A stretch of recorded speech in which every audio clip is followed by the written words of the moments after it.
Merhaba. Okula başlayanlar için zor aylar. Özellikle okul çağındaki çocuklar sık grip oluyorlar ve grip arkası sinüzitle devam ediyor. İyi tedavi edilmiyor veya eksik tedavi ediliyor. Böylece 5-6 ay sinüzitle geçiyor, öksürükten geçiyor, kulak problemleriyle geçiyor.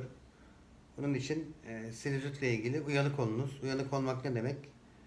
Burun akıntısını takip ediniz. Özellikle nezleden sonra renkli akıntı gelirse burundan sinüzit başlamıştır. Renkli akıntı yakalayamazsanız daha sonra burunda kabuklanma, kuruma, çocuklarda burun karıştırma var ise bu sinüzit göstergesidir. Hiçbir şey yoksa da sık sık kulak ağrıları, sık sık öksürükler, balgamlı öksürükler mevcutsa sinüzit olma ihtimali yüksektir. Bu sinüzit tedavi edilirse problemler yaşanmaz veya çok daha az yaşanır. Teşekkür ederim.